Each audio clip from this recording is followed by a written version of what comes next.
Have you noticed that your kids have less and less time for play at school? Maybe their school cut back on recess to fit in more instructional time, or their after school program focuses more on homework and less on just having fun.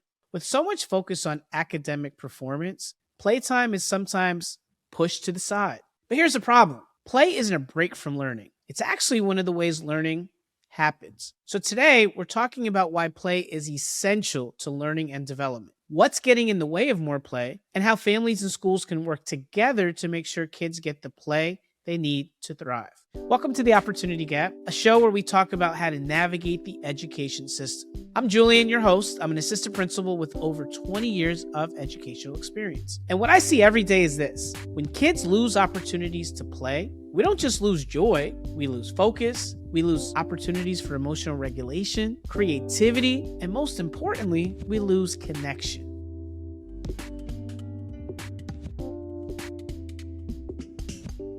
Now, if you grew up the way I grew up, in the summertime, my grandmother would watch us when my mom was at work. And my nana would say, "All right, kids, eat your breakfast, and then y'all got to go outside and play." And when she meant go outside and play, she meant you're not coming back in the house until it's lunchtime. So maybe it was kind of a choice and maybe a little bit forced, but I can't tell you how much I learned from being out there and playing. So first, let's define what we mean by play to make sure we're all on the same page. By definition, play is a joyful activity kids choose to engage in because it's interesting or fun. There's two different types of play that we're going to focus on. First, similar to what I explained with my grandmother and my brothers and sister, we would do what we call free play. Free play is fully kid directed. We figured it out on our own. We made up all these different games, whether it be some sort of fort game or some sort of chasing game, but we made up the rules ourselves. It was completely open and flexible, and it was free play.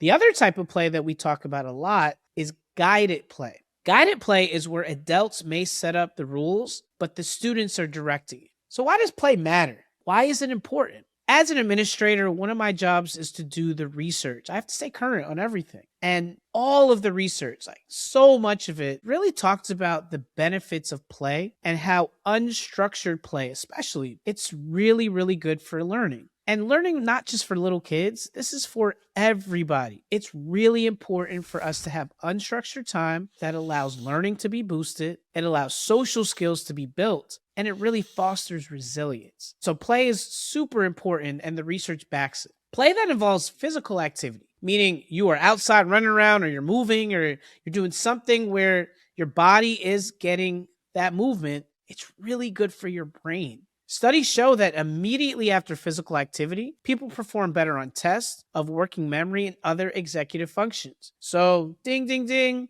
You know what that immediately makes me think? This is the Opportunity Gap. We talk about kids with learning and thinking differences. Guess what? Play is incredibly good for them, especially kids with ADHD. I'm sure all of you have learned about how getting your kids to be active and moving around to burn off some of that energy, especially our babies with ADHD, is super important. It really helps them refocus and recenter. And ultimately, when kids have more playtime, it helps them discover the joy and benefits of being physically active. Establishing that at a very early age is going to help set your child up for success later on in life. And when kids get a chance to lead their own play, as opposed to have the adults do it for them, guess what it does for them? They get to discover their own interests. They get to be the ones where they maybe are in charge. And so it gives an opportunity for our kids to really try out different interests and different skills, and allows them to focus on working with others. That's the other focus that I want to touch on. Play helps kids practice skills with their peers like listening, cooperation, empathy. All of that comes into play. See that pun?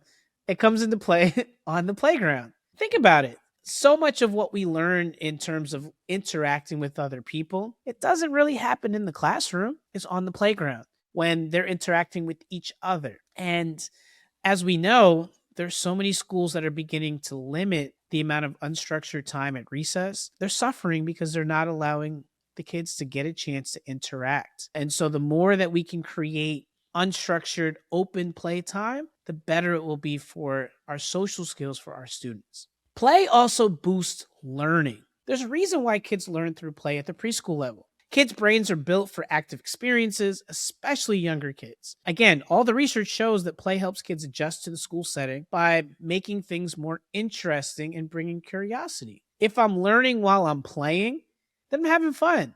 And if I associate learning with having fun, then that sets me up for a really solid base of how I believe my school experience should go.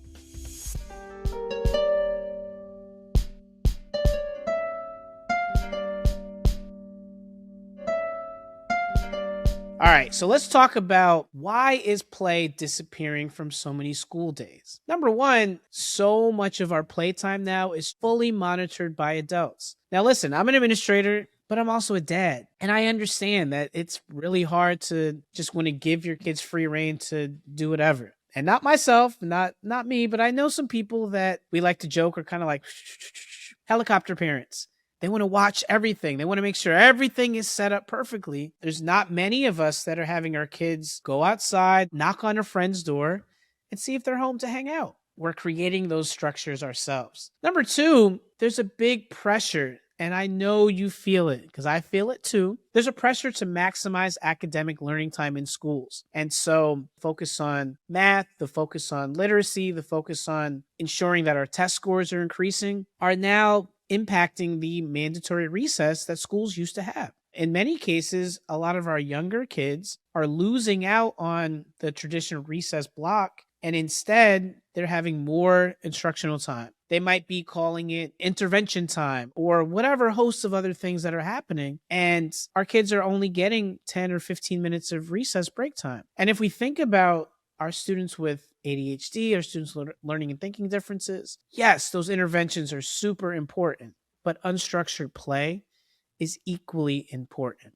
And so in some cases, some of our kids are only getting one break per day. You know, your kids sometimes are coming home really tired and exhausted. Part of that might be that their entire day is packed in with so much stuff. And that comes to our third reason, overscheduling. The pressures of academics, the pressure of society, the need for families to have aftercare because so many of us are working so much. It's creating a space where our kids have every second of every day scheduled, and there's very few opportunities in between for our kids to just be kids.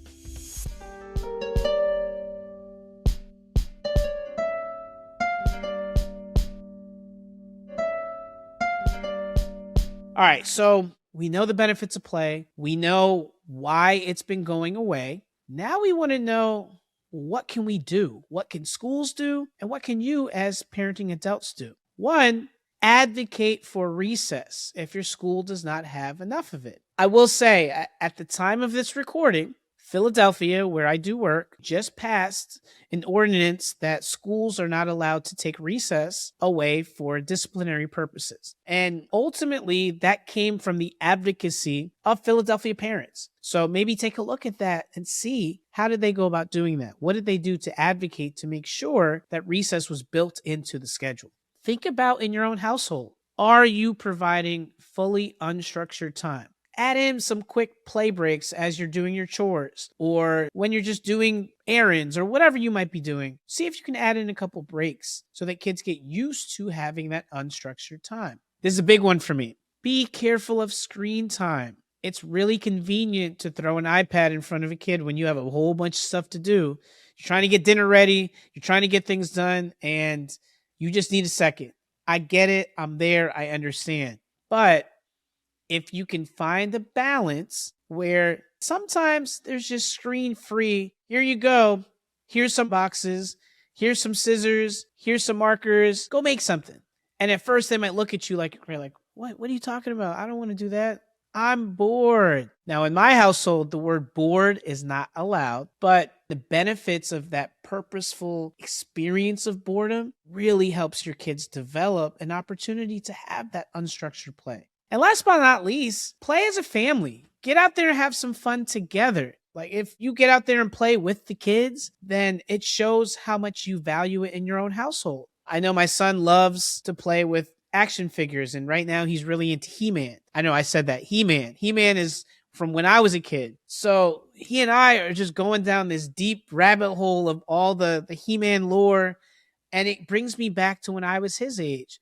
But we can spend an hour just playing action figures, and he gets to lead. And it's a chance for us to talk to our kids, but it also shows them that we value play. I really appreciate everybody listening today. I appreciate you watching and learning, and I hope that you really understand the importance of play.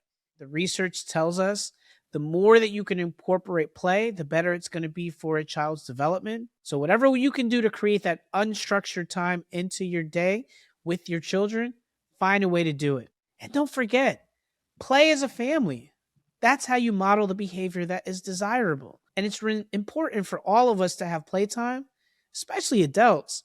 So why not do it with your kids? Listeners, viewers, if you have any further questions, check out our website, understood.org, for tons of great resources. You can also email the show at opportunitygap@understood.org. And please, listeners and viewers, subscribe, leave a review, and share the show with someone who needs it.